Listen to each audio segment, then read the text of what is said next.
mgeni wetu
karibu sana mama, akiandamana na mwakilishi wa kina mama, vijana na watu wanaoishi na ulemavu katika kaunti ya Kwale na mheshimiwa mbunge wa Malindi, mheshimiwa Amina Laura Mnyazi. Karibu sana mama Aida. Kuna wale ambao wamemuona kwenye vyombo vya habari, leo ameweza kukita guu lake mahali hapa, guu lake la neema. Karibu sana mheshimiwa mama.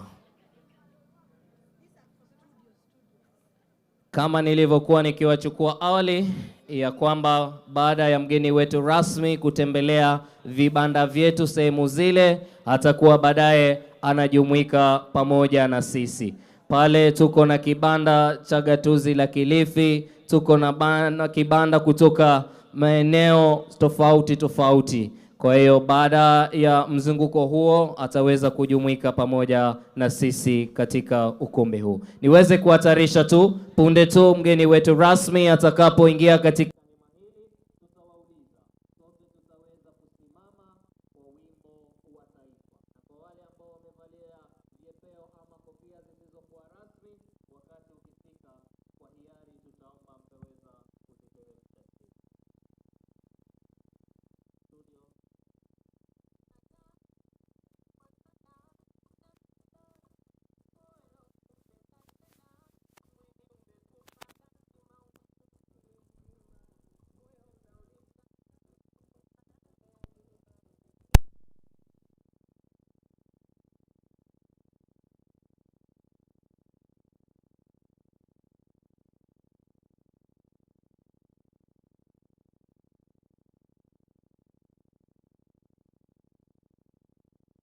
heshima tukiweza kumlaki mgeni wetu rasmi siku ya leo, Mheshimiwa Makamo wa Rais wa Jamhuri yetu ya Kenya, Profesa Ibrahim Kithure Kindiki.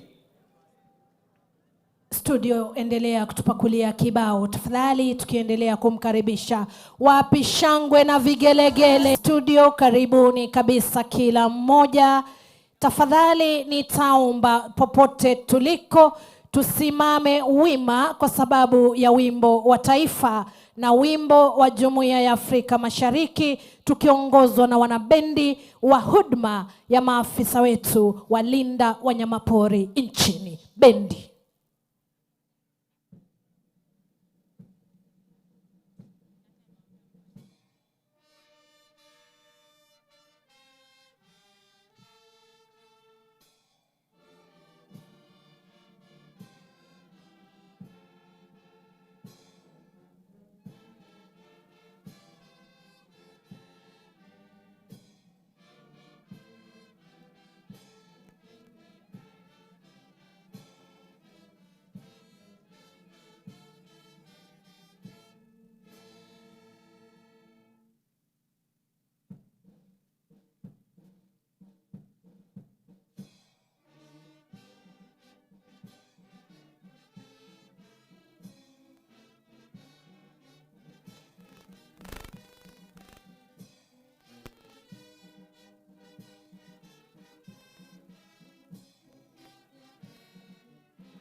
Asante. Kama bado tumesimama, tutaongozwa kwa maombi na viongozi wetu wa kidini akiwemo Apostle Zabron Mushohi wa Christ Embassy Sanctuary, Sheikh Mohamed Dubo, naye mzee Mwabaya Kapere wa wazee wa kaya katika ombi la kitamaduni. Tutulie tulivyo kwa heshima. Ombe. Baba yetu na Mungu wetu, wewe unaishi milele na kutawala, hakuna aliye kama wewe. Tunakupa sifa, tunakupa utukufu kwa uzima na afya ambayo umetujalia ewe Baba yetu. Tunakushukuru pia kwa ajili ya siku ya leo, maana kuiona siku ya leo ni kwa baraka yako na ni kwa mpango wako. Asante kwa ajili ya siku ya leo, siku iliyo ya baraka sana ambao tumeipata sisi kama taifa la Kenya, kwamba tunaiandaa hafla hii ya kipekee kwa ajili ya utukufu wa jina lako ewe Baba. Majira haya tunataka kushukuru ni kwa ajili ya kiongozi wetu Mheshimiwa Rais William Ruto ambaye hatuko pamoja naye. Asante kwa ajili ya nafasi ambayo umempatia ya kuliongoza taifa hili la Kenya. Asante kwa busara, asante kwa hekima na maarifa ambayo umempatia Baba wa mbinguni, ili kuona kwamba taifa la Kenya halitasalia mahali ambapo lilikuwa, bali litaendelea mbele kwa maendeleo, litaendelea mbele Bwana wa mabwana, ili jina lako liweze kutukuzwa. Tunakushukuru kwa makamu wa rais Profesa Kindiki Kithure ambaye tuko naye mahali hapa siku ya leo. Asante maana kwa neema yako umemjalia afya, umemjalia uzima, umemjalia na busara ewe Bwana. Bwana tunakushukuru maana kuanzia alipochukua hatamu ya uongozi katika hicho kiti, tumeona taifa letu likisonga mbele. Baba tuwasema ni asante. Tunakushukuru maana utaendelea kumhekimisha, utaendelea kumtia nguvu ewe Bwana katika kazi ambazo wanazifanya ili taifa la Kenya liweze kufanikiwa. Ni asante kwa kila kiongozi aliyefika siku ya leo. Bwana, viongozi wa kitaifa, hata viongozi wa kaunti, tunakushukuru kwa ajili ya kila mmoja wao na tunasema ni asante. Na Baba, siku ya leo na mipango yote iliyo mbele yetu, wache ikaweze kufanikiwa. Tunajua hatuwezi bila wewe. Hivyo mipango hii yote ya kuondoa ukame na janga katika taifa letu, ni wewe tu unaweza kuhusika. Husika Bwana, ili taifa letu likaimarike na taifa letu likabarikiwe. Yote hayo tunayaomba kwa jina la Yesu aliye Bwana na mkombozi wa maisha yetu. أعوذ بالله من الشيطان الرجيم. بسم الله الرحمن الرحيم. الحمد لله الذي جعل الإنسان خليفة في الأرض ليعمرها ويحافظ عليها. والصلاة والسلام على رسول الله. tunamhimidi Mwenyezi Mungu aliyemjalia mwanadamu awe kiongozi katika ulimwengu ili apate kuijenga na kuiamirisha na hifadhi juu ya ardhi kama hiyo. Na sala na salamu zimwendee Bwana Mtume salawatullahi wa salamuhu alayhi, ambaye ametuambia Muislamu yeyote au mtu yeyote mwenye kupanda kipando katika ardhi, akawa ni mwenye kula ndege au mnyama au mwanadamu, ila hiyo itakuwa ni sadaka kwake yeye. Tunakuomba ewe Allah, pamoja tuweze kuiamirisha ardhi, pamoja tuweze kuihuisha ardhi, pamoja tuweze kuhifadhi mazingira tunayoishi. Tunakuomba ewe Allah, kwa jina lako tukufu uweze kutulindia nchi yetu, kadhalika uweze kutupa baraka nyingi zinazotoka maana na wewe ewe Allah. Wape watu wake katika nchi kama hii furaha na kheri nyingi. Ewe Mola, tunakuomba uweze kuidumisha neema ya amani katika nchi yetu. Tunakuomba ewe Allah uweze kutuhifadhia viongozi wetu, rais wetu wa nchi na naibu wake na tabaka zote katika wanaotulinda. Amin. Wa sallallahu wa sallama ala rasulih wa ala alihi wa sahbihi wa sallam. Amin.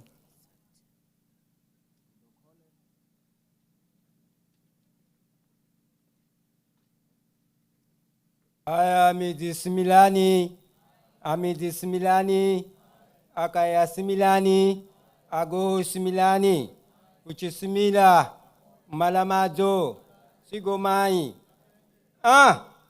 Bai vivirero hudiajaliwani Mwenyezi Mulungu na koma za nimekatililiwa menza hamwenga na mepoho kuhika haha. Hunazivoya sizo koma zao kuhasana siyase.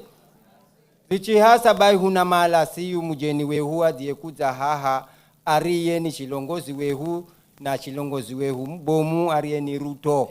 Huna muhasa na kuhaswa na haswe. Achi haswa bai huna mala siye asehenza siga. Huna mala kwenda makazombo kwenda naende. Achenda kuna nyumba kaisundulwa. Achifika siye kusundurirwa na sundurirwe. Achisundurirwa huna mala kusindikirwa na sindikirwe. Achisindikirwa huna mala siya sinzima ya Kenya. Huna mala mvula ni matezi kunyana inye. Ichinya indameza maboga manji sana. Atuandaga mala waganjize masufuria ni wagajite. Muna mala mzanga na moyo kulala na ulale. Uyu hazo konana na honane. Unahenza uchigoma kusikirane na usikirane. Unahenza siyu raisi wehu Ruto. Unamuvoyera nemambizo. Vivi uzifika wakati hatu wanaviha vinji. Huna mala via sivira kwenda nyika kwenda na vende.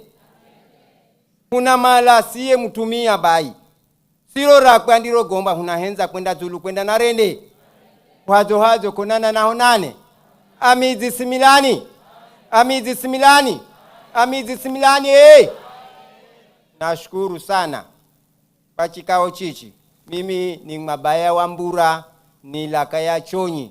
Na kaya yehu unaihenza raisi uhitengeze. Kwa hivyo nashukuru sana. Na kwa yote tunasema amina. Tafadhali sote tuketi. Asante kabisa viongozi wetu wa kidini. Ukinikubalia mgeni wetu wa heshima, nitaweza kukukaribisha kwa burudani fupi mno ambalo linaguzia kabisa mada za siku ya leo, siku ambayo kama taifa tunajumuika na mataifa mengine kuweza kupigana na masuala ya ukame. Atakaye tufungulia jamvi hilo ni mtoto Ashley Melona ambaye ni wa gredi la 4 aliye na ujumbe ambao nitawaomba sote tafadhali kwa heshima tutulie kabisa, tumpe masikio ili tuweze kuburudika. Karibu sana mgeni wa heshima, Mheshimiwa Naibu wa Rais, uweze kuburudika. Good afternoon, the Vice President and my fellow citizens of Kenya. I'm Ashley Melona, a grade 4 learner. I have a spoken word which tells a call for a second term for President William Ruto and the Deputy President, Professor Kithure Kindiki. Mr. President and the Vice President, the nation is speaking not with anger today, but with reflection, because leadership is a journey and every journey leaves footprints behind. We have seen the affordable housing project rise brick by brick, giving ordinary Kenyans hope that one day rent pressure may become a story of the past. We have seen roads expand across the counties, connecting businesses, connecting dreams, connecting villages to opportunities. Farmers now speak of fertilizer subsidies, a relief to the man who tills the land before sunrise, to the woman whose hands carry the hunger of this nation. Digital jobs are growing, youth are entering online spaces, innovation hubs are rising, and technology is becoming a language even the village child can speak. The Hustler Fund gave many small traders a reason to believe that they matter too, because sometimes empowerment begins with being seen. Healthcare conservation continue, education reforms continue, markets are being built, and electricity continue reaching places that once slept in darkness.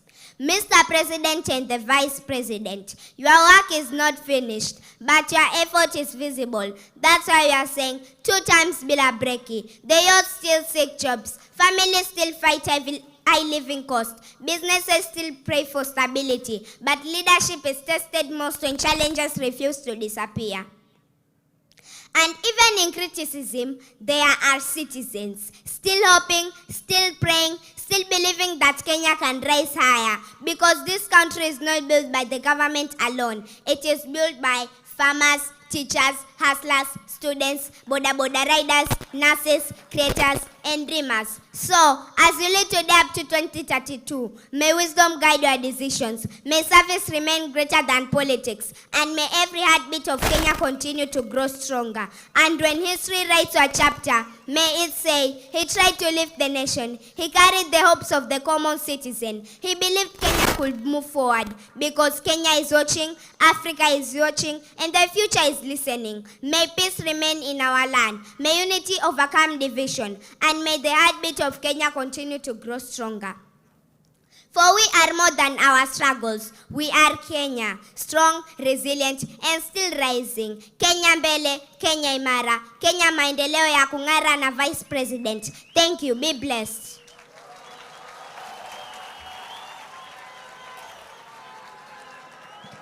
Makofi mazuri kwa mtoto Ashley jameni.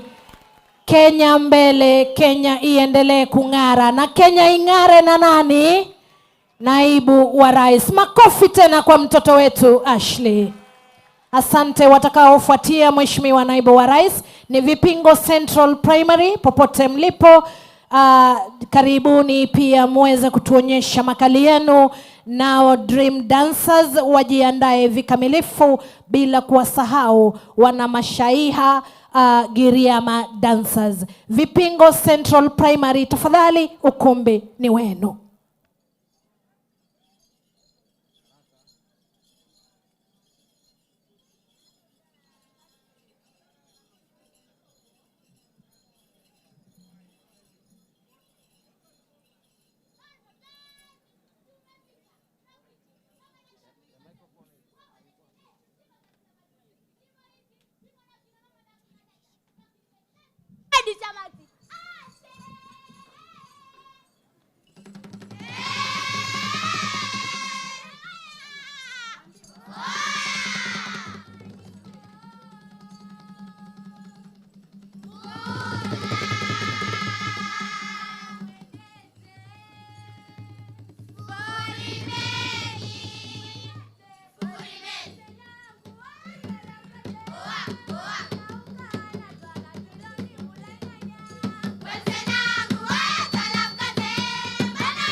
Asante sana wana Vipingo Central Primary. Asante kabisa. Asante sana kwa maonyesho hayo mazuri ya kukuza tamaduni. Na sasa tuwakaribishe kabisa kikundi cha pili, Dream Dancers. Kwa heshima tuingie kwa utaratibu, tuwape makofi mazuri wanapoondoka ugani. Makofi mazuri tena kwao jameni, watoto wetu wazuri ambao wametupa mahali pa kufanyia kongamano hili, watoto wa Vipingo Central Primary. Watakaofuatia ni Dream Dancers ambao pia watachukua muda mchache mno, Mheshimiwa Naibu wa Rais, kutuonyesha makali yao.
Asante sana, tungependa waendelee kabisa, lakini muda hauturuhusu. Tunashukuru, wape makofi mazuri. Wape makofi mazuri. Hao wanajulikana kama Dream Dancers, wapiga densi wa jimbo hili la Kilifi, wacheza densi ambao wanajulikana katika jimbo hili na hata majimbo jirani. Watakao tutamatishia Mheshimiwa Naibu wa Rais si wengine bali ni Mashaiha Giriama Dancers. Popote mlipo, karibuni muweze kuburudisha wageni wetu.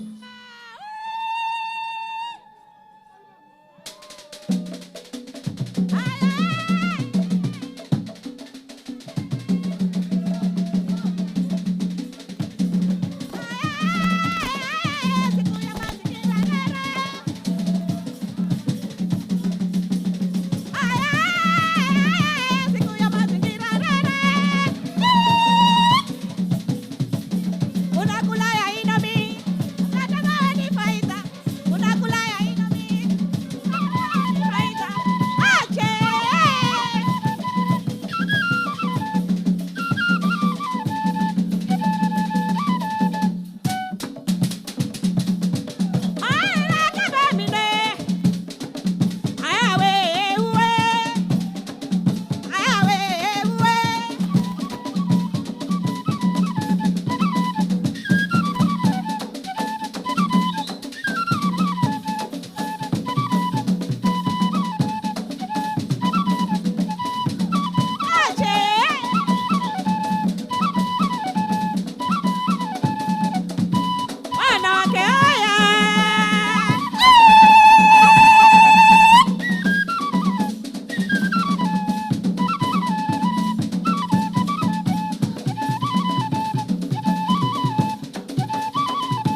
Asante sana, asante kabisa Mashaiha, Giriama dancers. Makofi mazuri kwao tafadhali, kwa heshima. Asante sana, asante kabisa. Asante tena sana. Tuwapigie makofi tafadhali. Ni wale ambao wanatukumbusha umuhimu wa kutunza tamaduni zetu, na tunawashukuru kabisa. Na huo ndio mwisho wa kipindi chetu kifupi cha burudani, Mheshimiwa Naibu wa Rais. Mgeni wetu wa heshima, Mheshimiwa Naibu wa Rais Profesa Kithure Kindiki, Waziri wa Mazingira nchini Mheshimiwa Daktari Dibora Mlongo Baraza, Naibu Katibu Mkuu wa Umoja wa Mataifa na Katibu Mtendaji wa Mkataba wa Umoja wa Mataifa wa kupambana na kuenea kwa ukame, Bi Daktari Yasmin Ford, Naibu Katibu Mkuu wa Umoja wa Mataifa na Mkurugenzi Mtendaji wa Mpango wa Mazingira wa Umoja wa Mataifa, Bi Inga Anderson, Kamishna wa Kilimo, Maendeleo ya Vijijini, Uchumi Samawati na Maendeleo Endelevu, Mheshimiwa Moses Vilakati, Naibu Gavana wa gatuzi hili, Mheshimiwa Bi Flora Mbesa, Balozi na mwakilishi wa kudumu wa Jamhuri ya Kenya katika ujumbe wa kudumu wa Kenya, Balozi Daktari Aida Betty Odinga, mabalozi wote mliofika, makatibu kutoka wizara mbalimbali, viongozi wote mliofika mkiwemo wale wa kimataifa na hata wale wa mashinani, washikadau wote wahusika wa kongamano hili kuu, mabibi na mabwana. Kwa kuzingatia itifaki hii, Mheshimiwa Naibu wa Rais, nikubalie nimwalike Katibu Mkuu Wizara ya Mazingira, Daktari Engineer Festus Ngeno, aweze kutuongoza katika ratiba hii. Makofi mazuri kwake tafadhali.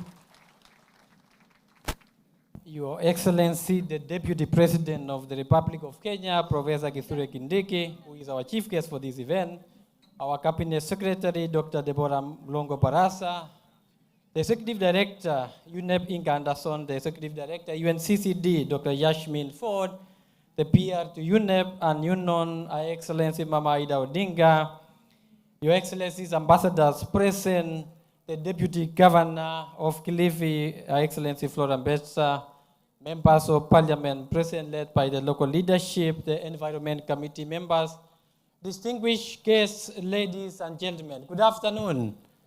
Habari zenu.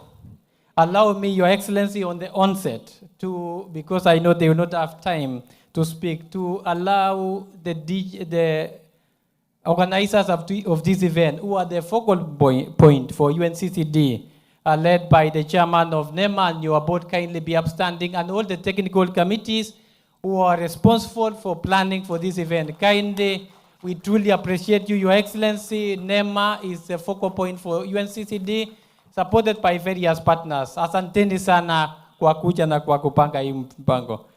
Your Excellency, thank you so much for honoring us with your presence. To set the context for today's observance, we shall now have a short highlight video on the Desertification and Drought Day, showcasing the importance of collective action in addressing land degradation, drought resilience, rangeland management, and sustainable livelihoods. Media and technical teams kindly play the video. Asante.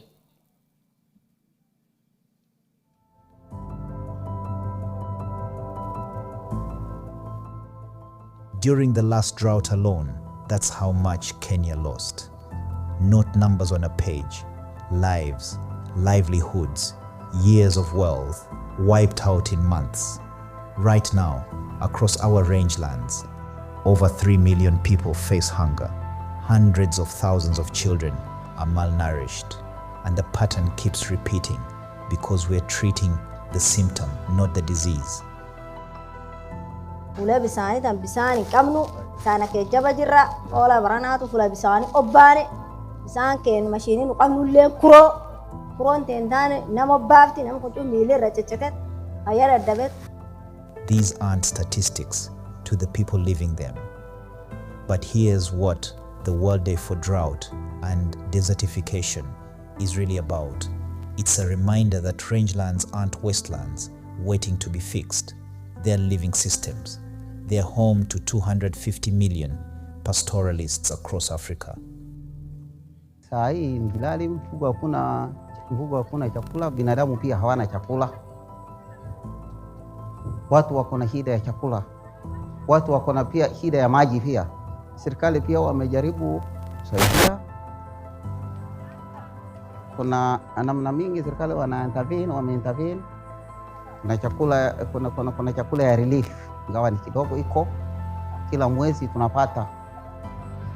Lakini ni kidogo, haitoshi. Recognize them first. Rangelands aren't empty space. They're sophisticated ecosystems managed by people with centuries of knowledge.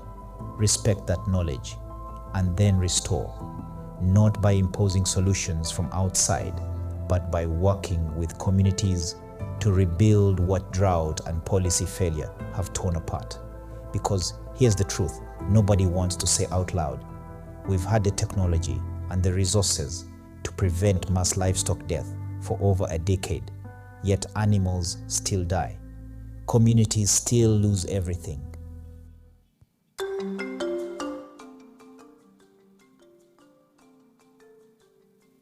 Kenya's soils are degrading at an unprecedented rate with catastrophic consequences. As a nation dependent on agriculture, over 12 million people are residing in areas with degraded lands.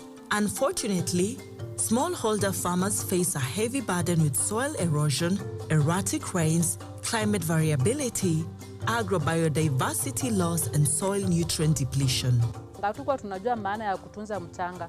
Kwa mfano, unapata mtu ako na shamba yake nzuri, mchanga ni mzuri, lakini ameachilia ng'ombe zake kwa shamba, utapata ng'ombe kwa shamba, mbuzi kwa shamba, zinakanyanga huo mchanga, alafu wakati upepo unapokuja, unabeba ule mchanga mzuri, unapeleka.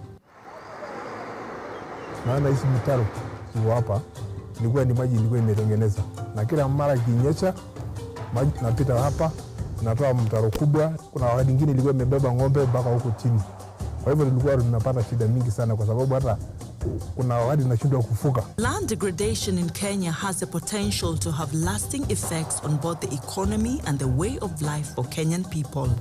This is driven by several factors: clearing land for crop and livestock farming, wood extraction, charcoal burning, infrastructure development, as well as practices such as poor tillage.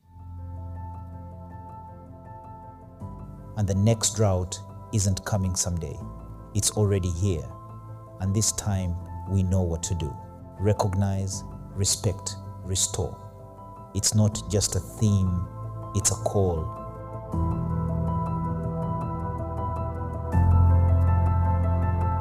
Thank you so much, media team, Your Excellency.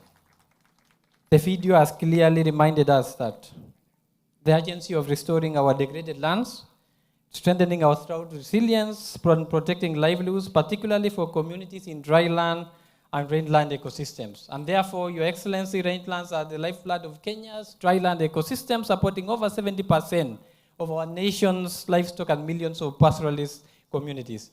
During this Drought and Desertification Day celebrations, we reaffirm that investing in sustainable land and rangeland management through landscape and ecosystem restoration, drought-resilient grazing systems, and community-led conservation is not just an environmental imperative, but a cornerstone to national food security, climate action, and peace. Allow me now, Your Excellency, as the host of the county for this global observance, Kilifi County holds a special place in today's program. I now have the honor and the pleasure to invite Her Excellency Flora Mbetsa to welcome us to Kilifi County and deliver a statement in that regard. A round of applause for our Deputy Governor. Thank you.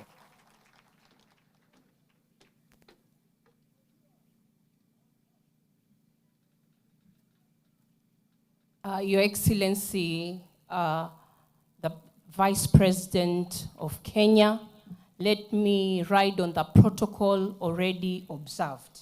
It gives me great pleasure to join you today as we commemorate the World Day to combat desertification and drought under the timely and important theme, Rangelands, Recognize, Respect, and Restore.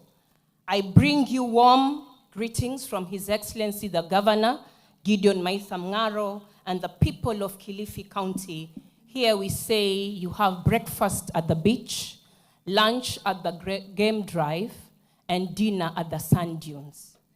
Today's theme speaks directly to the realities and aspirations of our county, and the semi-arid and semi-arid lands cover significant portions of Kilifi County and support the livelihoods of thousands of households who continue to experience erratic rainfall patterns, prolonged dry spells, and recurring drought conditions.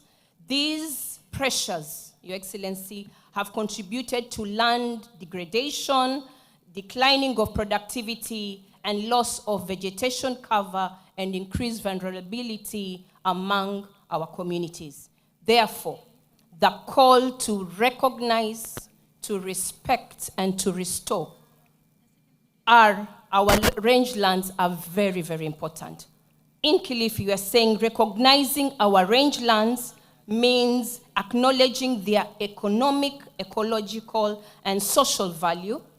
Respecting them means supporting the communities whose lives and livelihoods depend on this ecosystem, and restoring means taking deliberate action to rehabilitate degraded landscapes and invest in sustainable and management practices.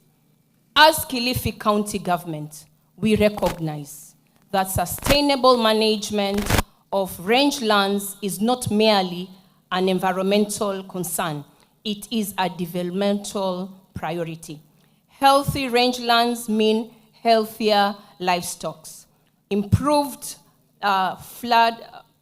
food security, and increased household incomes, and stronger resilience against climate shocks. In this regard, therefore, the county government continues to invest in nature-based solutions aimed at restoring degraded ecosystems while supporting livelihood.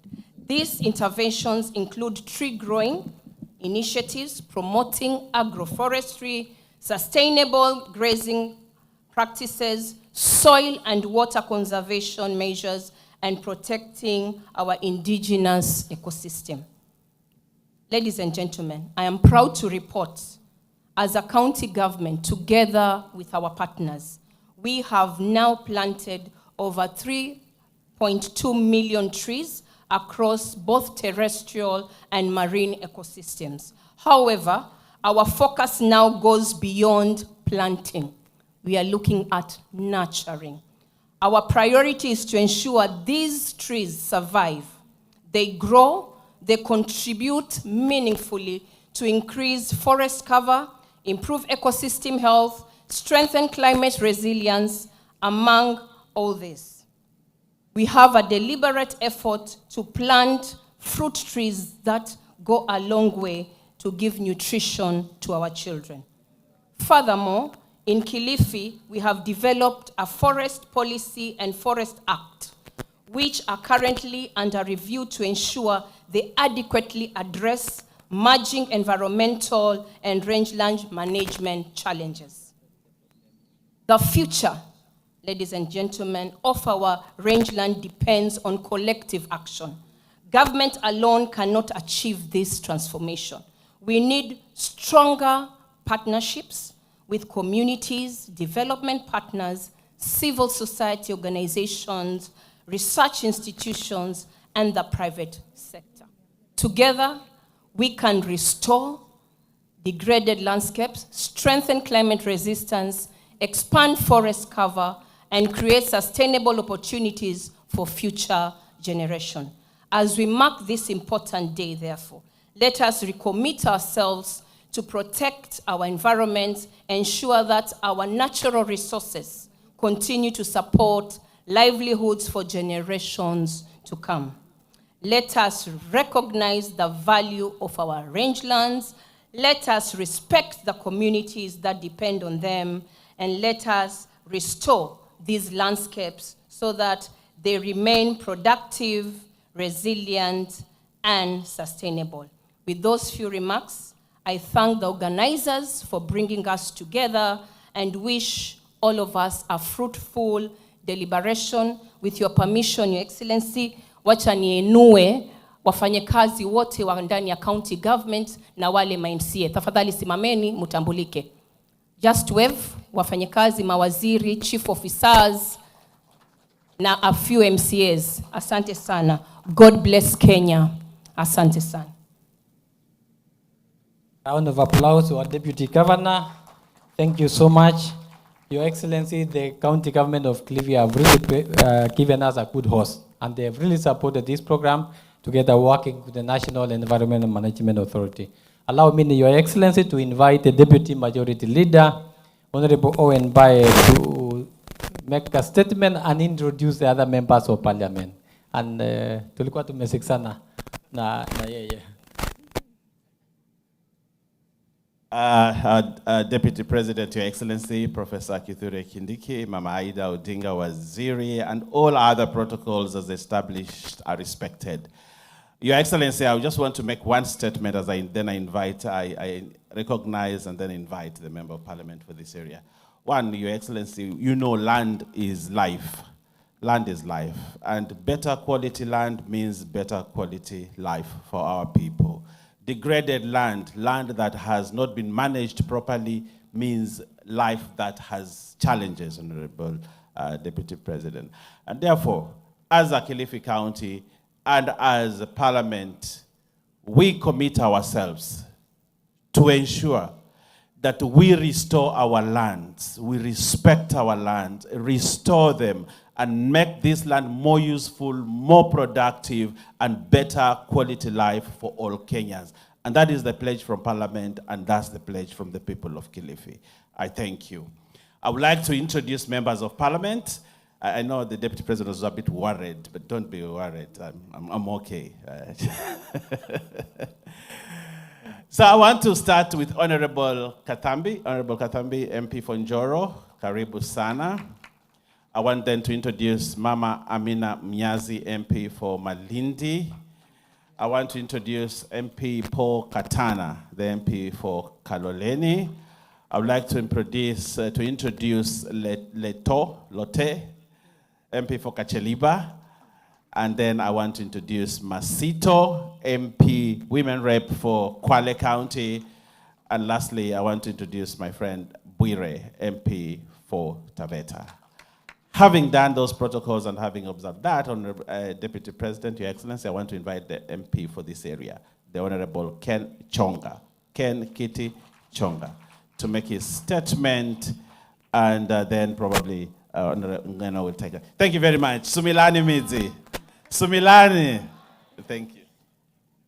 Nikizingatia itifaki zote, kwanza nataka kuchukua nafasi hii kukukaribisha Naibu wa Rais hapa Kilifi, Vipingo specifically.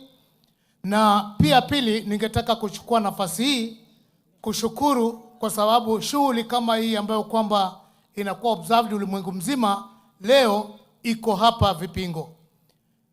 Mheshimiwa Deputy President, nimeambiwa niongee kwa dakika 3.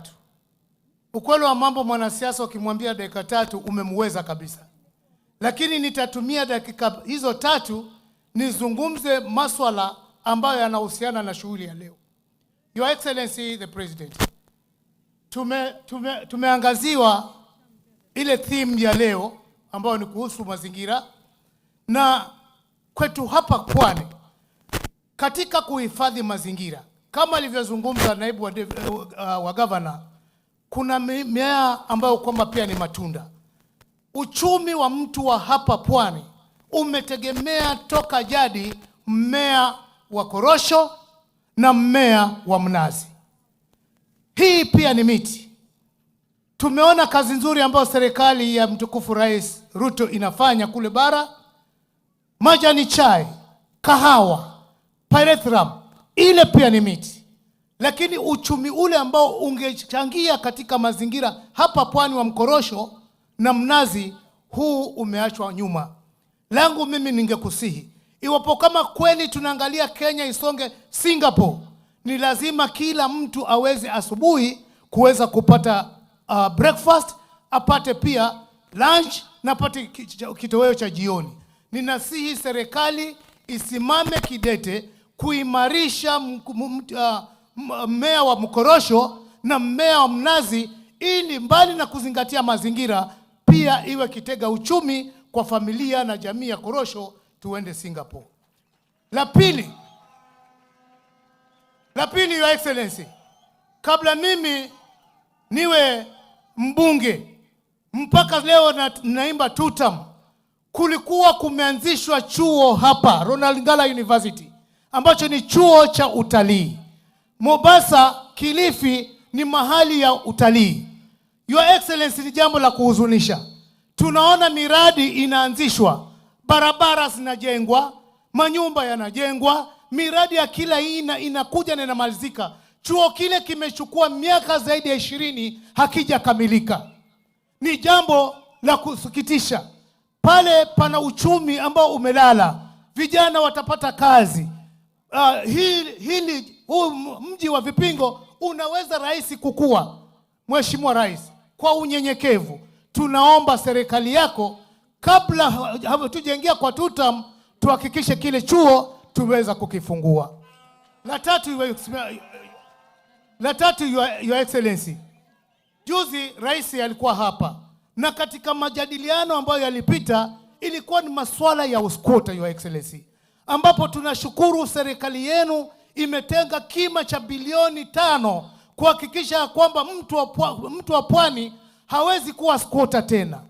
Your Excellency, kama ni kuna shida ya usquatter, shida kubwa iko Kilifi South, hata si mahali pengine. Hapa ndio home ground ya masquatter. La kunihuzunisha mimi, katika ile list ambayo imeandikwa sahihi, hakuna hata shamba moja la Kilifi South. Hii nimeandika barua, Your Excellency, nimeprofile zile mahali ambazo ni sugu sana. Nitakuletea ndani ya hii wiki. Tafadhali take your time, utusaidie angalau usquatter uteremke huko chini. Nikimaliza, maana yake nimeambiwa sina muda. Hapa mahali tumesimama, Your Excellency, kuna shule hapa Vipingo Secondary. Sio shule changa, lakini haijaweza kukua vile. Mimi nakuomba uninunulie basi la hii shule. Hilo halitaharibu mazingira. Tutakumbuka na Your Excellency is real hapa kwetu. Asante, Mungu akubariki.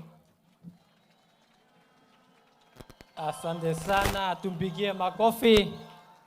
Thank you so much, honorable members, for sticking to the time as agreed. Asante sana. Your Excellency, ladies and gentlemen, international cooperation remains central to addressing desertification, drought, and land degradation.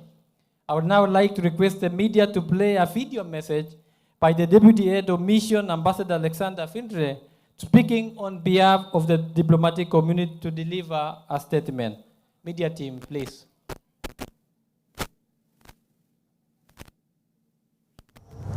Honorable dignitaries, ladies and gentlemen, on behalf of Germany, it is my great honor to speak to you today.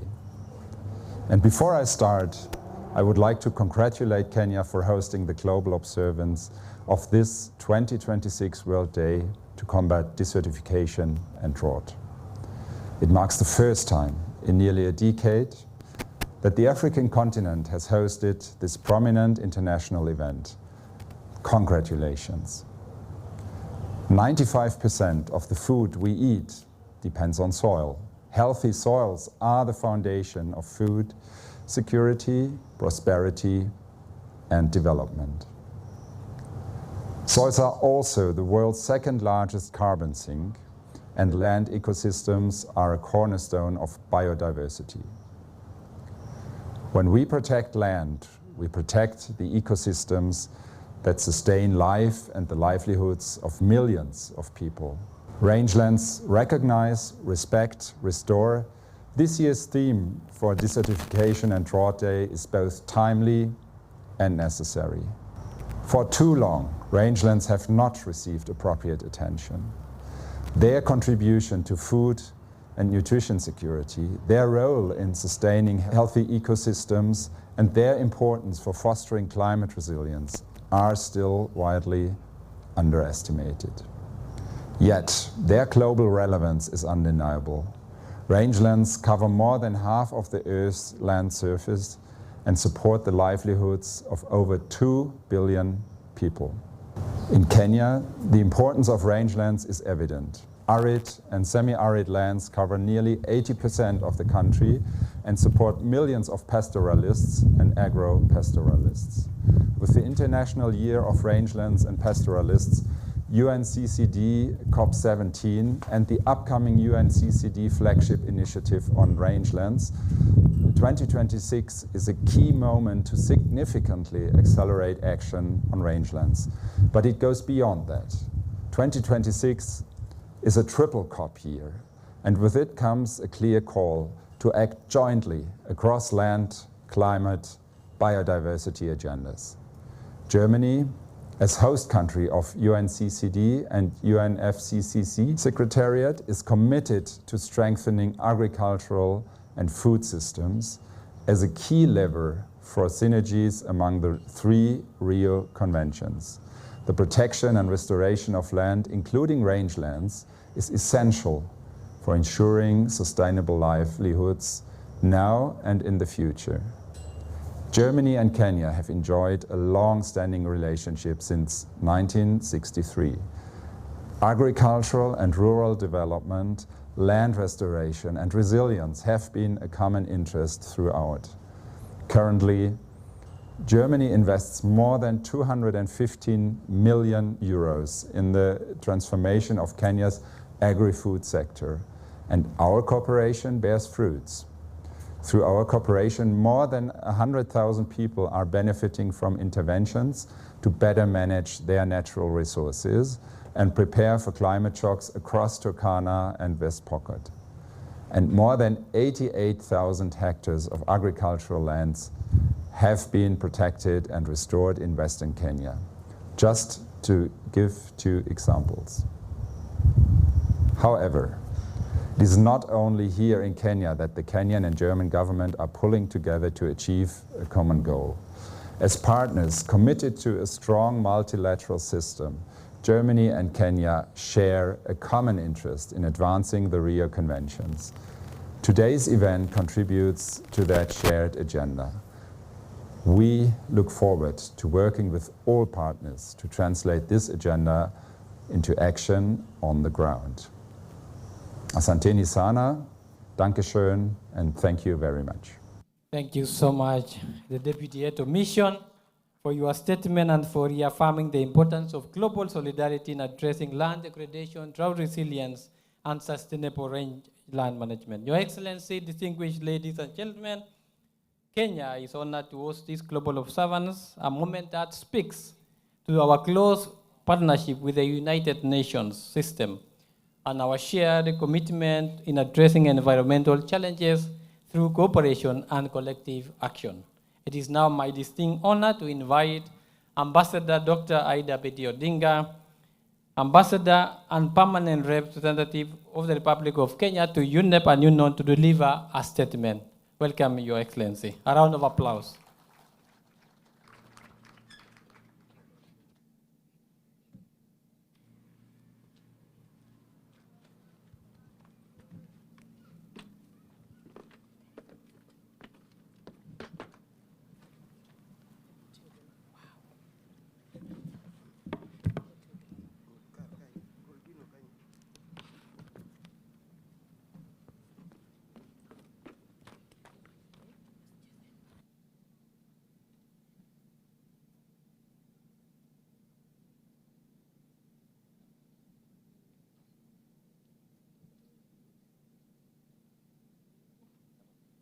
Your Excellency, Professor Kithure Kindiki, the Deputy President of the Republic of Kenya, Dr. Deborah Baraza, Cabinet Secretary, Ministry of Environment, Climate Change, and Forestry, Deputy Governor, of Kilifi, Madam Flora Mbesa, Ms. Yasmin Ford, Under-Secretary General of United Nations and Executive Director,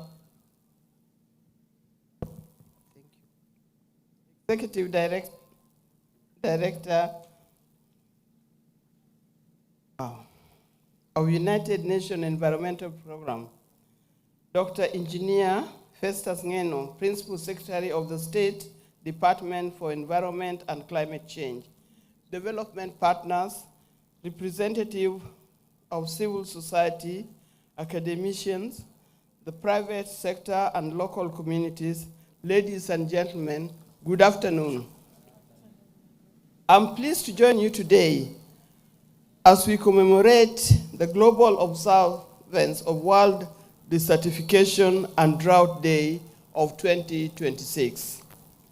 Today marks a milestone in our collective journey to safeguard the one of humanity and most precious assets, that is our land.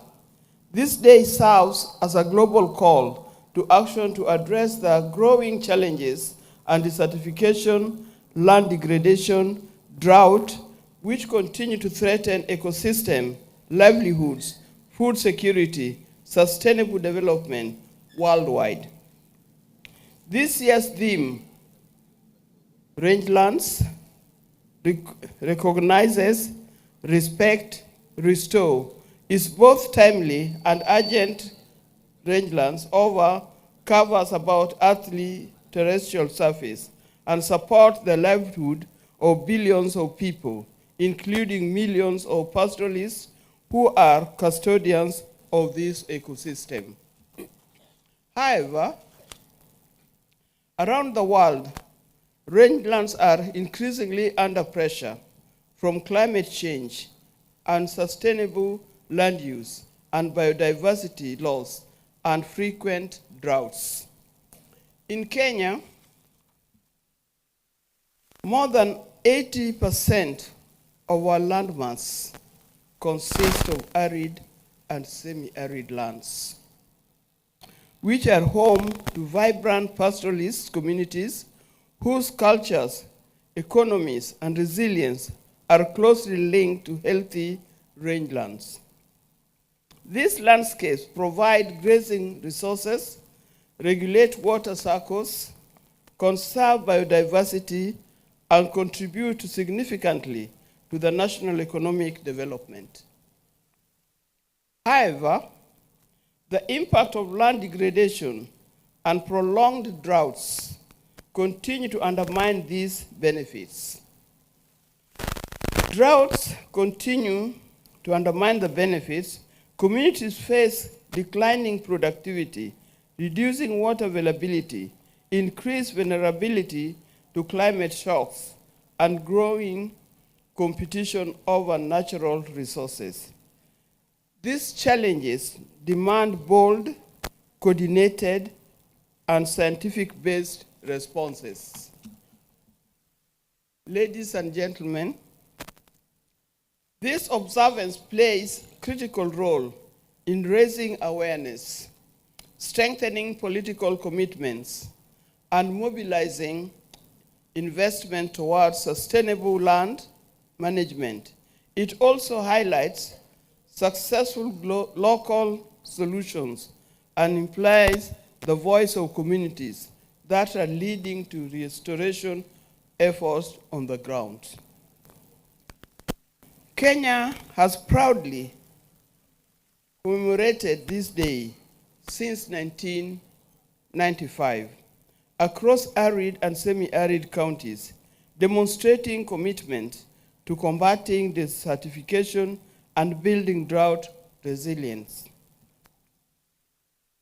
I commend the county people of Kilifi for hosting us this year, and the State Department of Environmental Climate Change for spearheading this organization.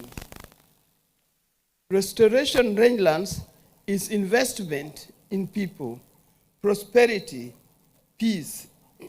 Health rangelands support sustainable livestock production, conserve biodiversity, and enhance carbon separation, strengthen resilience to climate change, and sustains the cultural heritage of pastoral communities.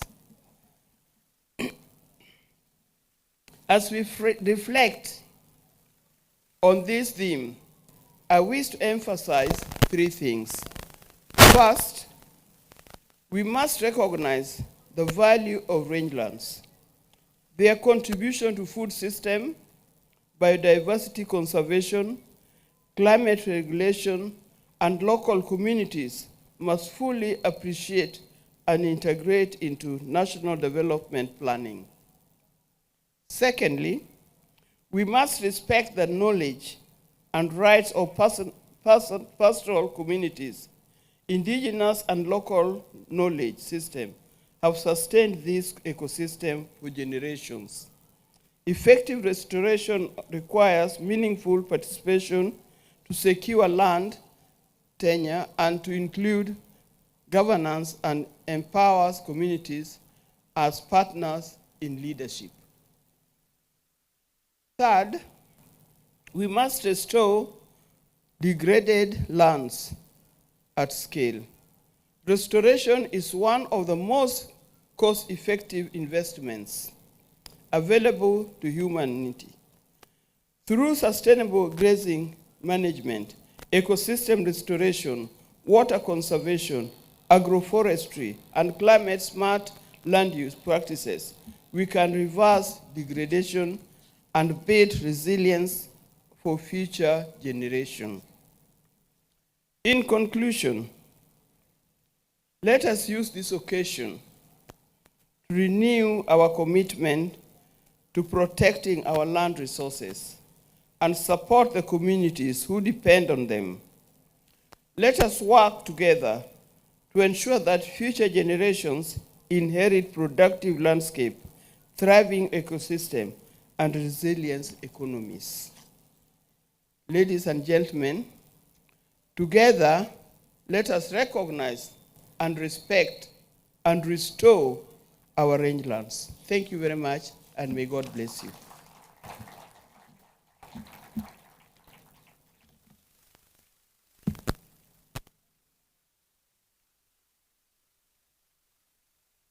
A round of applause to our Ambassador, Dr. Aida Betty Odinga.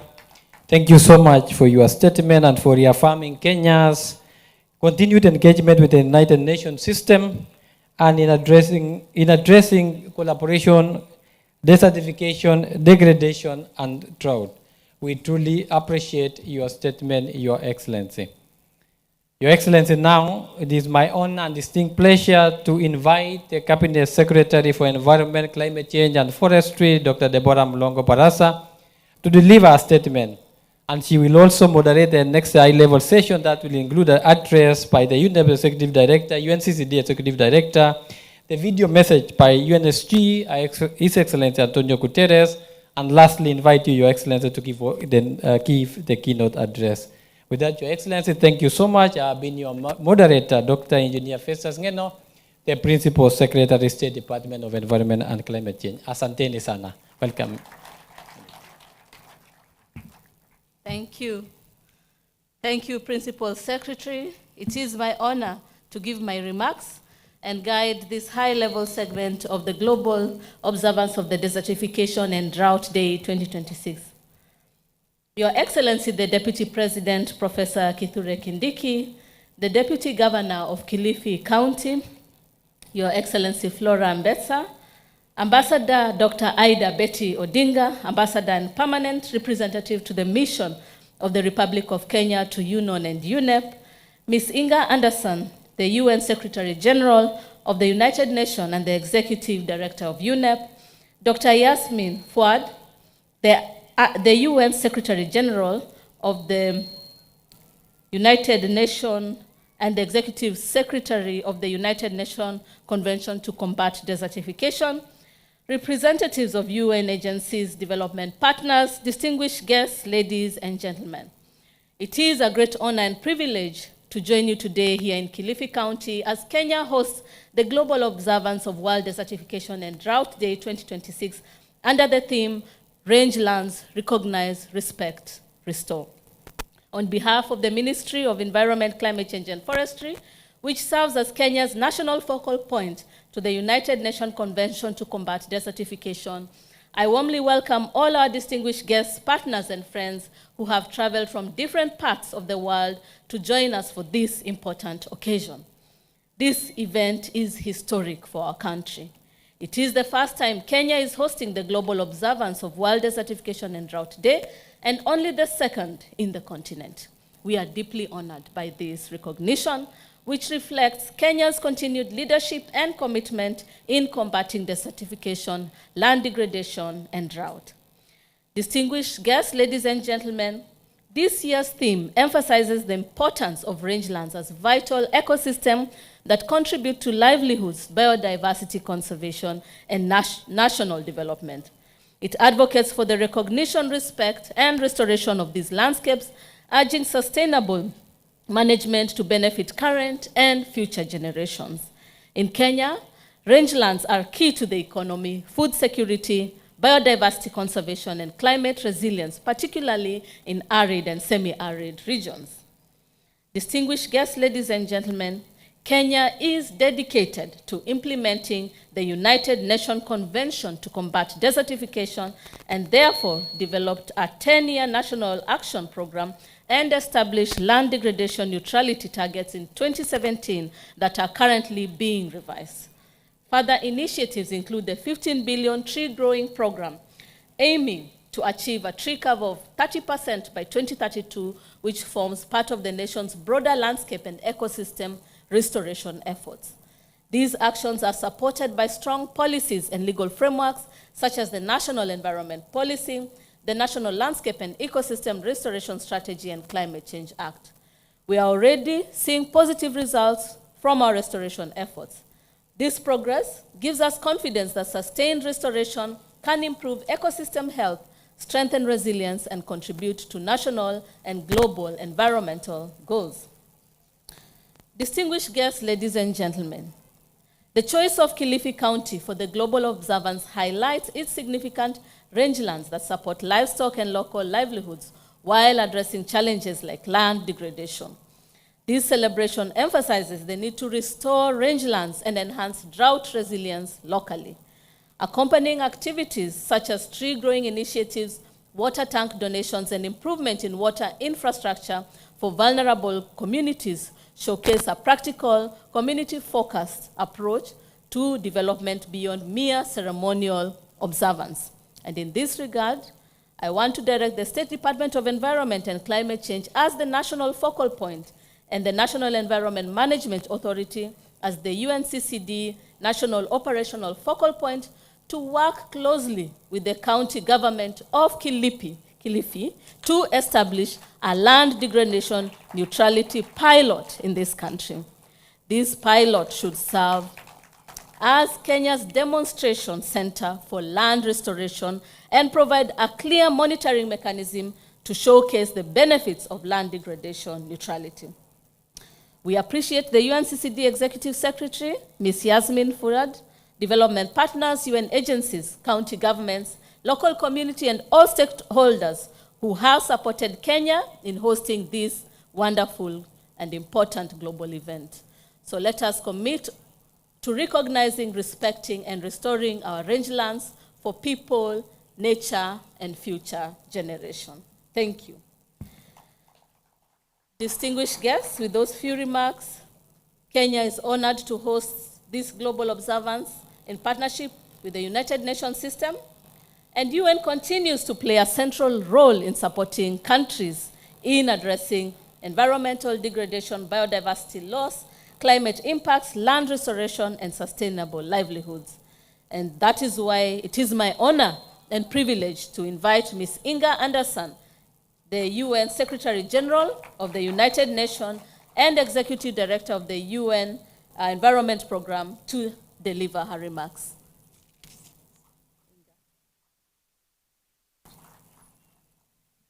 Good afternoon. Can I first start by greeting you, Excellency Kithure Kindiki, Deputy President of the Republic of Kenya. But I also need to greet Mama, excuse me, I think we just lost the sound. Okay. I also need to greet Mama Betty Odinga, our permanent representative to UNEP. And of course, Dr. Deborah Barasa, Cabinet Secretary and valiant fighter for the environment. And my dear sister, Yasmin Fuad, who is the Executive Secretary of the Convention. Excellencies, ladies, friends, I'm really grateful that I'm here in Kilifi. What a beautiful day it is. And thank you to Kilifi and the honorable members of parliament, the local representation for their leadership. What an absolutely astounding day, and how wonderful it was to meet the young children. And as for this child who spoke, I've never seen anything like it. That is the future of Kenya, and that is what I see every day living in this amazing country. This is the future. As this little girl told us, she held it in her hand and told us that Kenya has a future, it has strength, it has opportunities, and it is determined and it is rising. And I can say from UNEP's side, that is exactly what we are seeing. And that is why we're so proud to have the World Day on Desertification and Drought here in beautiful Kilifi County. Because Kilifi lives by the sea, but it also lives with the rangelands. And living between those, it understands both elements. It understands, yes, the beauty of the sea and all that it can bring, but it also understands that the lands are fragile, as we saw in that video.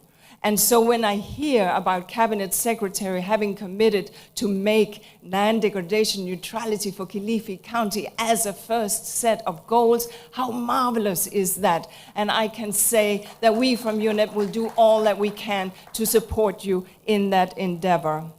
Rangelands are hugely important. I don't need to tell this audience here that you know. You live with the goats and the cows and in some places the camels and the sheep. And you know that if a goat overgrazes, there is nothing for tomorrow. So finding a way that we can manage these rangelands without overgrazing, without exhausting the lands, makes sense.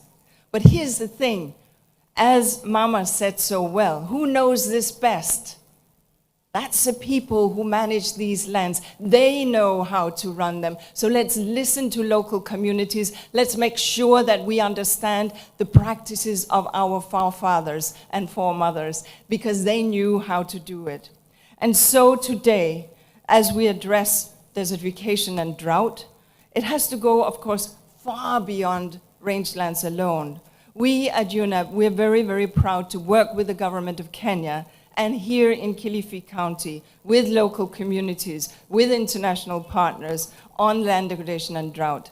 The Tana Delta Lower Tana project, funded by the GEF and executed and implemented by UNEP, shows what can be achieved. Here in the Tana area, we have helped communities develop land use plans targeted, including 130 hectares under sustainable livestock, fisheries and crop management, and 10,000 hectares under restoration.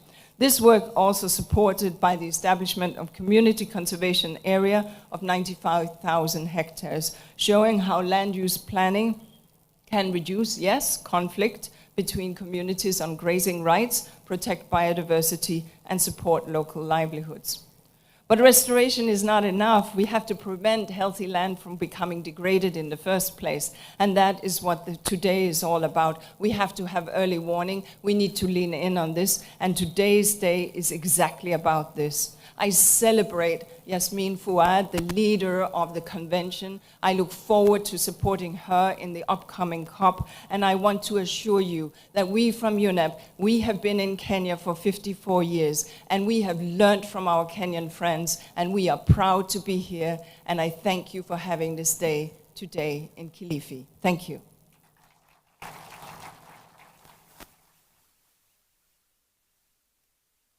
Thank you very much, Ms. Anderson, for your inspiring address and for UNEP's continued partnership with Kenya and the global community in advancing environmental sustainability and ecosystem restoration and resilience. Distinguished guests, The United Nations Convention to Combat Desertification remains a critical global framework for addressing land degradation, drought resilience, sustainable land management, and restoration of degraded ecosystems. Kenya is honored to host this global observance at a time when rangelands, pastoralism, and resilient livelihoods are central to our national and international priorities. It is now my great honor and privilege to invite Ms. Yasmin Fuad, the United Secretary General, Executive Secretary of the United Nations Convention to Combat Desertification. Thank you. Good afternoon, Your Excellency, Professor Kindiki, the Deputy President of the Republic of Kenya. Thank you. It's a great honor and a privilege to be participating with us today in this International Day. With all protocol reserved for everyone here, for the Cabinet Secretary, for the Deputy Mayor, for Mama, for my sister Inger, for also the representative of the Parliament, and much more, the local community, the pastoralists, the farmers, the women, and the children that I learned a lot from you today. I'd like to start by saying Asante Sana, Kenya. Thank you. Thank you for the warm hospitality. Thank you for making us today, as Africa, so proud for hosting the Drought and Desertification Day just 60 days before our COP, COP17, a COP that is coming in a very critical 2026 year. It is a year that will witness the 3 conventions. It is the land, the biodiversity, and a climate. And I cannot find more than Kenya as an example on how the 3 can really work together. I'd start with a very short message. My visit today and yesterday, I learned from the local community here in Kilifi, the women that I saw, how they are restoring the mangrove once again. But the message was beyond that. The message was, we cannot continue dealing in islands. The land and water were intersecting there, and they were planting those mangrove. But the story goes beyond the abstract of the land and the trees. The story goes to the people, to the owners of this land and those who treat the water. How we treat our land that connects us is the thing that I had the answer for here in Kenya, in Kilifi, when they told me that they sold themselves out with the fishermen in order to utilize the water and the land. Because they know that the pie can accommodate us, but it depends on our behavior, how we do that. Part of that discussion today, I thank you all for all the speeches that brought drought and desertification and land degradation at the upfront. But there is another important message today. This banner that has the stakeholders, part of that discussion always lacked the finance. We are losing each year $900 billion because of land degradation, and drought is letting us to lose $300 billion, which means that investing in land restoration and having the private sector hand in hand is the solution that we will be able to learn together and walk together that to COP17. Last but not least, I'd like to end my very simple speech beside thanking Kenya for the wonderful celebration of bringing all those people here today, for giving that strong message to the continent and to the African woman that we can do it, and we will continue to do it, respect, restore, and recognize land and rangeland. I'd like to remind ourselves of Wanakri Matahi, a daughter of this land, that once had thought of water and also thought of how can we think of the trees and how much can we very much replant them once again. It's very important while looking at that to see that our history will continue as our present, but will continue as our future. Thank you, Kenya, for bringing all of us here today. and UNCCD beside UNEP would stand ready to make that pilot project of the land degradation neutrality Kilifi as a reality. But we will do it for the people, with the people, because this girl today has taught us that when we are restoring our land, we're restoring in the future generation, we're restoring hope and opportunities. And from Kenya, you are bringing land degradation, drought, and peace to everyone in Africa and beyond. So I thank you very much.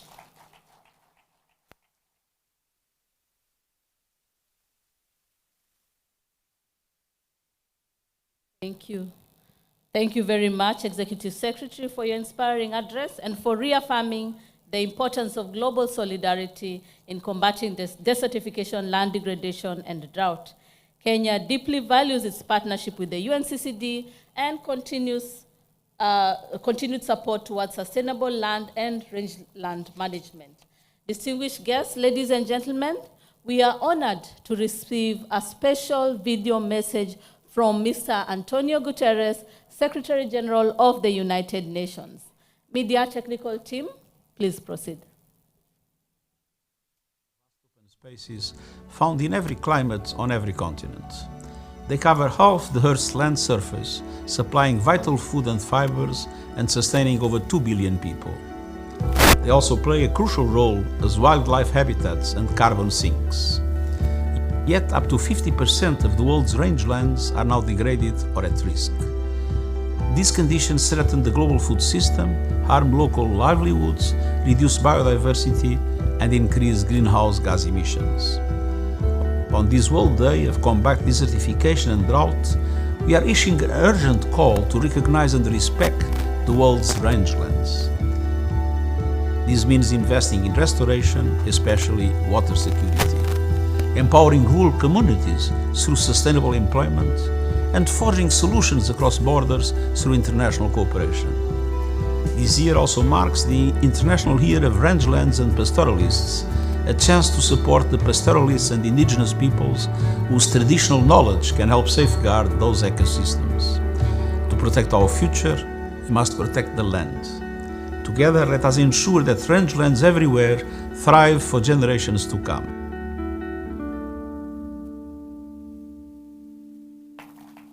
Rangelands are vast open spaces.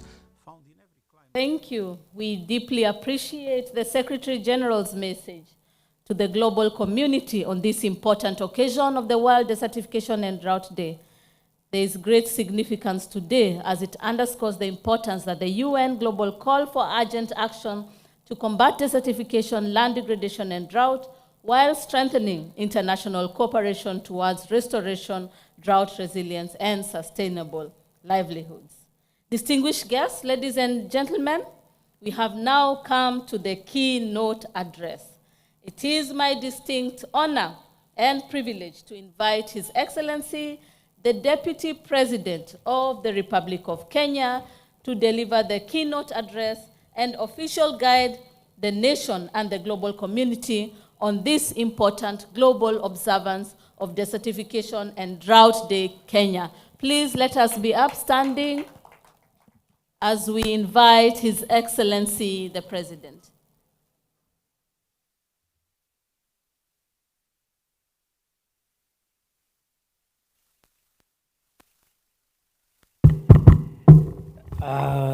Please be seated. I have just assured the Minister Deborah that I will apologize on her behalf. Baya sana.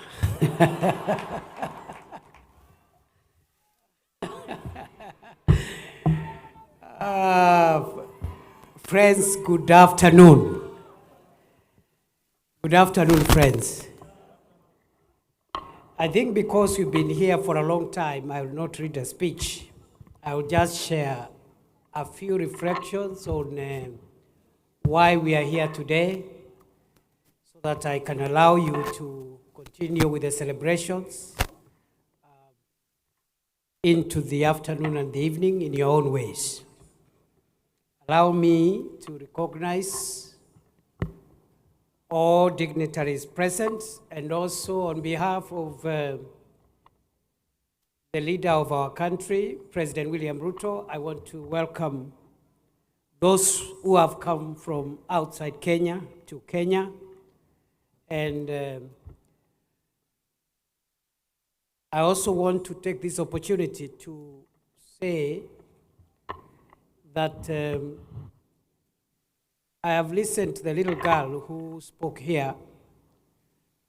I don't know whether you noticed, the girl did not have a speech to read. I wonder how many of us adults can do a job half of what that girl did here. And so, even as we look at protecting our environment, especially in the rangelands, and conserving the environment for future generations, today I feel challenged to even redouble the efforts that we must make to make sure that we make this country better, because our children seem to have much more hope in this country than the adults. I am very impressed that the little girl who spoke here has a view of things better than most of us and has a lot of hope in this country's potential and future. So I am very happy to join you today on this occasion as we observe the World Desertification and Drought Day. And as I've already said, you have heard from those who have spoken before me the statistics that have been given. 50% of the territory, the land territory of the earth, 50% is made up of rangelands. In Kenya, it is 80% of our territory that is rangelands. The people who derive their livelihoods from the rangelands, 2 billion around the world, including 500 million pastoralists. And out of the 500 million pastoralists, 250 million are residents of the African continent.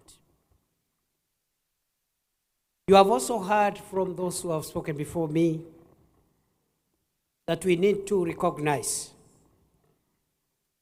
And after recognizing, we respect. And after respecting, we restore. We must recognize the numbers. We must recognize the magnitude of the challenge before us.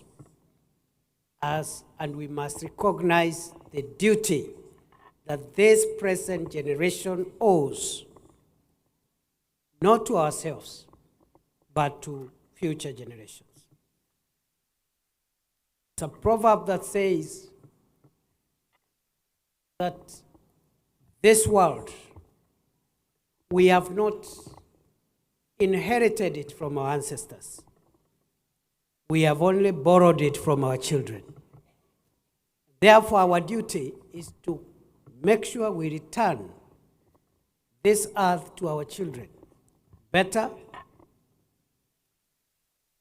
and more sustainable, so that it can be able to feed our children and our grandchildren in their time. So today is a momentous occasion as we look at what we need to do.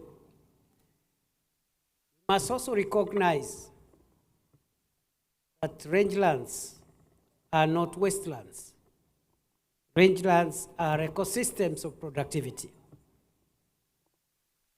We must also recognize that rangelands supports livelihoods, communities, and incomes, millions, and globally billions. We must also recognize that these communities who are the custodians of the rangelands know what we need to do, how to do it. They just need to be supported so that they can be able to protect this fragile and sensitive ecosystem to continue building their families and their future from it. And we need to respect them and their knowledge. It is not enough to recognize them. We must also respect them and their knowledge. We must also help them restore the ecosystem. And therefore, the world is not suffering today from the lack of knowledge on what is wrong and what needs to be done. The world is only behind in implementation of what needs to be done. This is the clarion call from Kilifi, Kenya, this afternoon. We must move from wonderful speeches to implementation of the so many commitments that we have made along the journey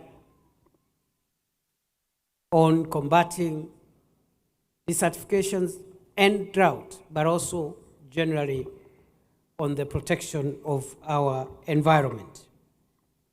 I therefore want to acknowledge the role played by the United Nations, particularly the United Nations Environmental Program, which we host here in Nairobi. And I just want to thank the UN and UNEP for the wonderful, wonderful partnership and support that we have received as the government of Kenya, and I believe very many other countries among the member states.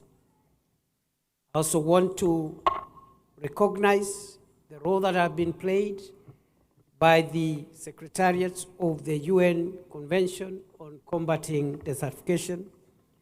I want to thank you, Madam Executive Director, and your team for your partnership and focus and clarity as we continue dealing with the issues before us. I wish you well in the journey ahead as you help us navigate the agenda before us.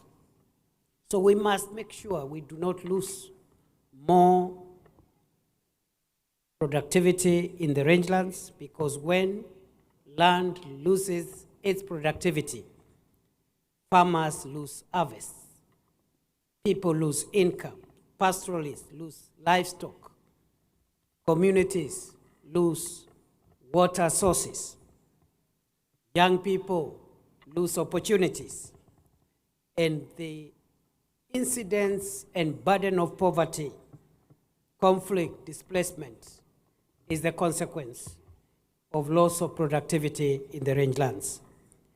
So we know what we need to do. We know the action we need to take.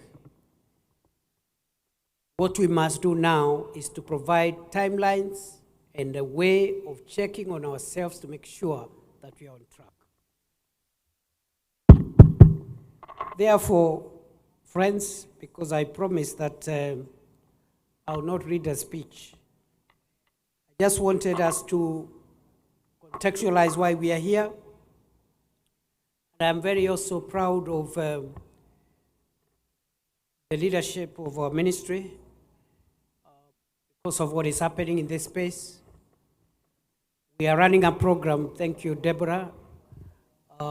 We are running the program of planting 15 billion trees by the year 2030. And I want to affirm the commitment of the government of Kenya to realize that commitment that we have made for ourselves. Since I have already praised our minister and the PS and everybody in that space, including NEMA, let me give them a directive, which is as we grow seedlings for the 15 billion tree program, we must customize, was requested by the local leadership. Local member of parliament, when he spoke, I listened, and I'm sure he's representing the traditional knowledge we were talking about from local communities here. As we do the seedlings, let us customize them to the needs of the local areas where we are going to take action. And for that reason, the directive is out of the number of seedlings that we want to produce for growing here in Kilifi. We must commit to increase the number of fruit, mangrove, cashew nuts, and fruit trees that are very common in this area. Ulisema mnazi na nini? What is mnazi in English? Coconut, cashew nut, mangrove, na mango tree. Umesikia waziri? Nimesema ya kwamba wenzetu kutoka Kilifi ya kwamba serikali ya Kenya iko na mpango wa kupanda miche na miti bilioni 15 ifikapo mwaka wa 2030. Nimeagiza wizara yetu ya mazingira kuhakikisha ya kwamba katika ile miche ambayo itatengenezwa, ambayo itatumika kupanda miti, watenge idadi kubwa ya hiyo miti, iwe ni miti ya minazi, iwe ni miti ya maembe ama miembe, iwe ni mangrove, sijui mangrove kwa Kiswahili inaitwaje? Inaitwa mikoko. Mikoko, minazi, miembe na mikorosho. Ni fire si fire? Kwa hivyo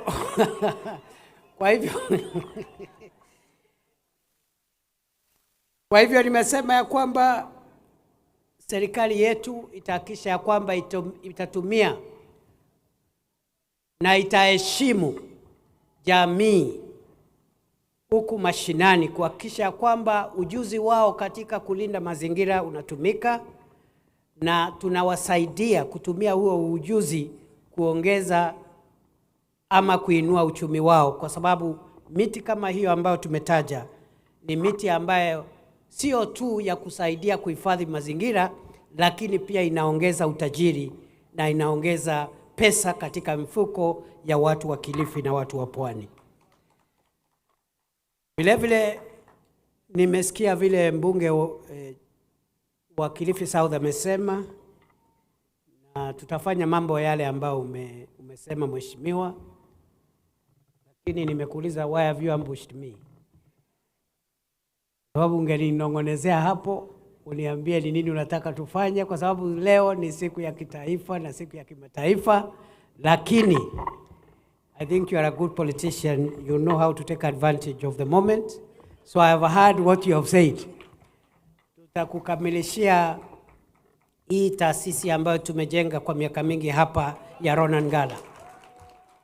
I want to commit on behalf of government that we will finalize, complete and operationalize the Ronan Ngala College, Utalii College, because it has been there for the longest time possible. We are going to get resources, complete and operationalize. Ndio tukifika hapa kuomba kura, itakuwa tu ni tuta na fire. Ama namna gani? Ni kweli si kweli? So we are going to do that, Mheshimiwa. I have also add what you've said about the school now that we are here. But more importantly, as I end my remarks, I am very, very touched by the message from the little girl who spoke here. Therefore, Mheshimiwa, you know what you must do. We must support that school where that child comes from. We must support that family, and we must do something for the community here in honor of that child and our generation, so that we encourage our children and young people to have a positive mindset, to be patriotic, to think about the country, and to influence us positively. Kwa hivyo mheshimiwa, you know what we need to do. Si namna hiyo? Kwa hivyo wenzangu, mimi nitafanya hiyo kitu vile nimesema, na nimefurahi sana. You can sit down mheshimiwa. Nimefurahi sana. I think this has been a very, very successful event. We are going to follow through on our commitments to fight desertification and drought as a country. We are going to continue being a responsible member of the United Nations family and other global arrangements that help us resolve this problem. My only call to the international community is that fighting desertification, fighting drought, is a shared commitment. It requires financing and it requires solidarity. And therefore, no one nation, no one part of the world can do this alone. Kwa hivyo, mwisho kabisa, maybe I should say this in English, finally, that part of the effects of desertification and degradation of rangelands is increased human-wildlife conflict. And we have seen the statistics have continuously increased because of the increasing encroachment and degradation that is happening in this space. And therefore, on behalf of the government of Kenya today, we will be releasing shortly a part of the compensation for the victims of those who have been injured because of the wildlife, human conflict in this area, and we are going to issue a check from the Kenya Wildlife Service on behalf of the government of Kenya to the community here as part of the process of making sure that we recognize, we respect, and we restore. Kilifi hoye! Kilifi hoye! Ni leo si leo. Ni leo si leo. Ni leo si leo. Mimi nataka niwashukuru sana, na kwa niaba ya Rais wa Jamhuri ya Kenya, kwa niaba ya sisi zote tunashukuru. Hayo mambo mengine tutaongea, labda leo sio siku, lakini tutaongea, tutaona vile tutafanya. Wabunge wetu wako area hii, tutapangana ndio tukuje, ndio hiyo siku ingine niwaulize kama ni fire ama sio. Ama mnasema ni fire? Mnasema ni fire? I bring you greetings from President Ruto. Asanteni sana. Thank you very much. God bless Kenya. God bless the world. Thank you very much for all of us who have made it to this occasion. Asanteni sana.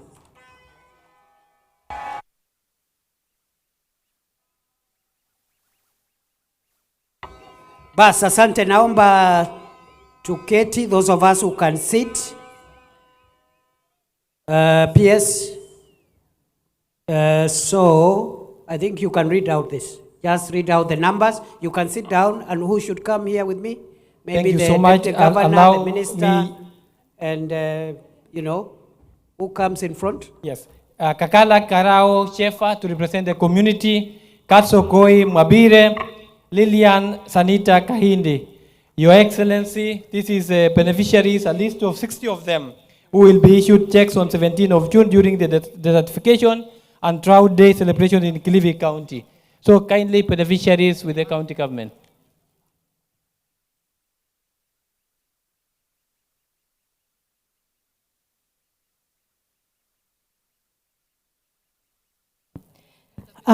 Naam, asante sana. Ni kipindi cha kuwatuza ama kuwapa compensation wale ambao wameweza kuathirika na hasara ya wanyamapori. Wa kwanza ni Kazo Koi Mwambire, atafuatwa naye Kakala Kirao Jefa, naye Bi Lilian Sanita Kahindi, ili angalau waweze kuwawakilisha wengine. Tafadhali tuwape makofi ya kilo.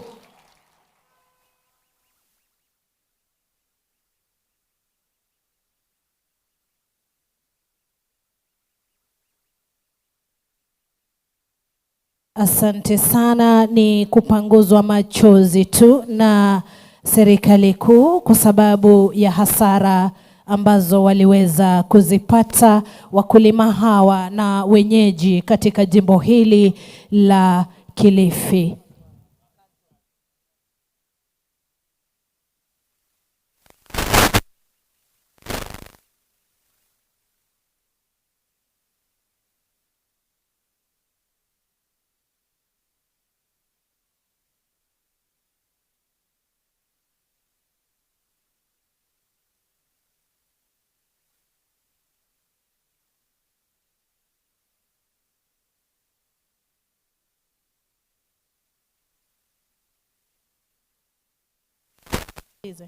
Naam, asante sana, nitawaomba muondoke ili tuendelee na kipindi cha mwisho kwa ruhusa ya Mheshimiwa Naibu wa Rais.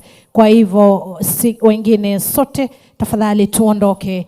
Niwakaribishe Bwana Stephen Otieno katika kipindi cha kuwatuza wale ambao wameweza kubobea kabisa katika masuala ya utunzaji wa mazingira. Tumpe makofi mazuri Bwana Stephen Otieno. Certificates kindly. I take this opportunity to invite our two guests to join the photo on this program of appreciating those who have done good in conserving the environment.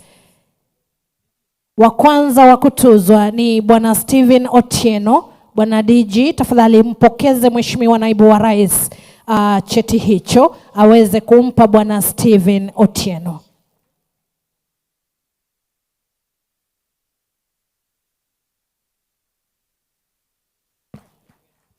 Asante, tunatumai Bwana Stephen ataweza kuwafunza wengine masuala ya kutunza mazingira.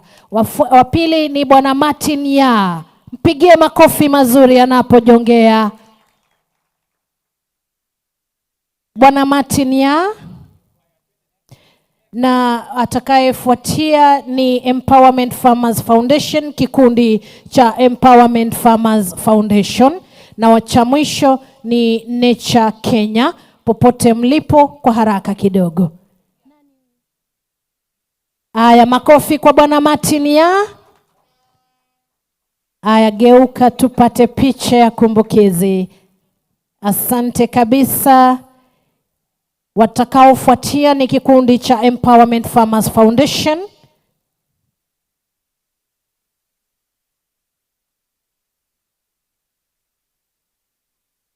Na hatimaye ni Nature Kenya, kikundi cha Nature Kenya.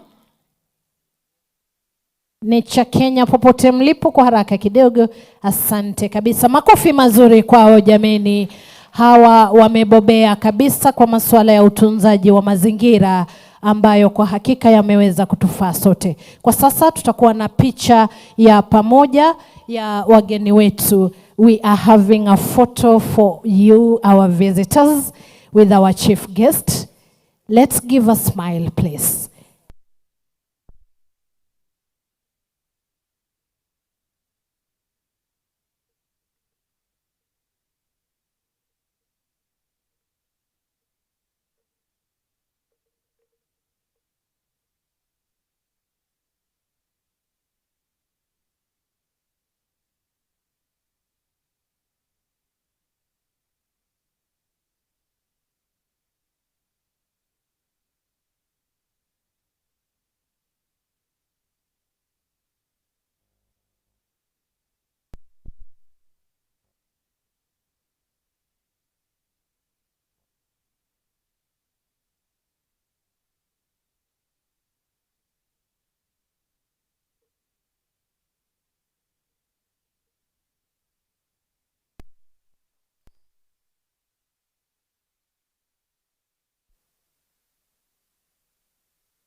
Kindly one more minute, sir. Kindly, our chief guest, one more minute.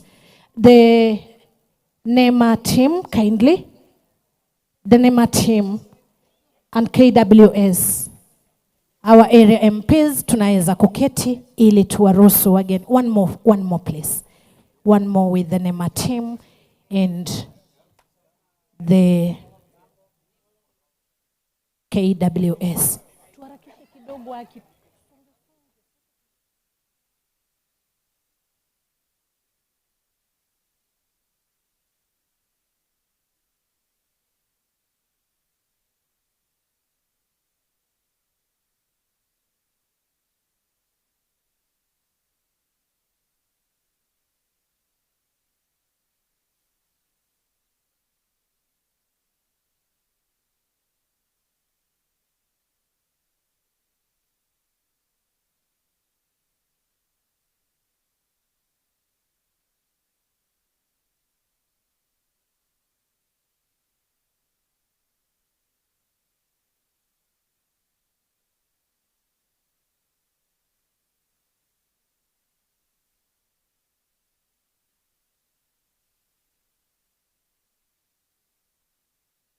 Thank you very much everyone for being part of this.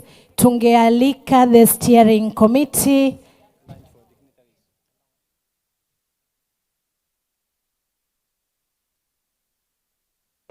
Thank you.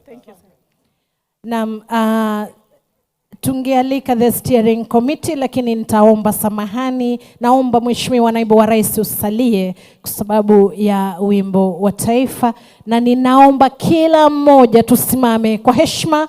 Tuliovalia kofia sio rasmi, tafadhali tuzitoe. Wanabendi, kazi kwenu.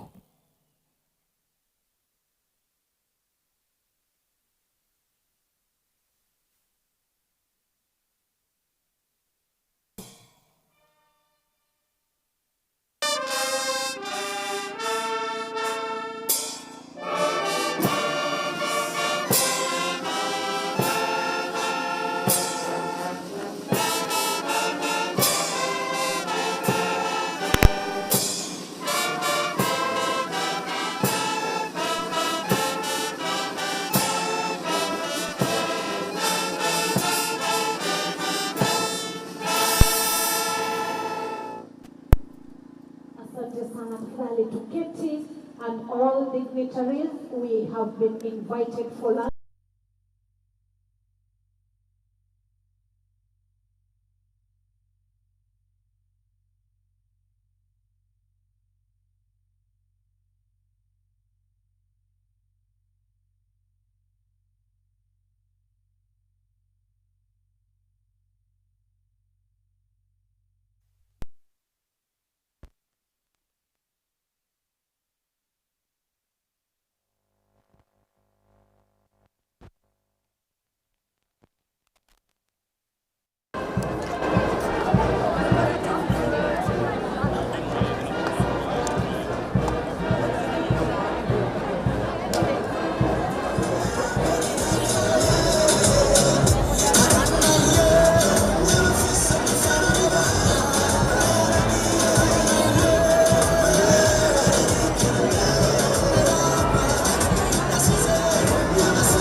Kuna wenzangu walikuwa wanaitumia pale kwa gari, so nilikuwa nafikiri itakuwa slow, lakini nimeona hapa imeenda smooth. Hii wifi.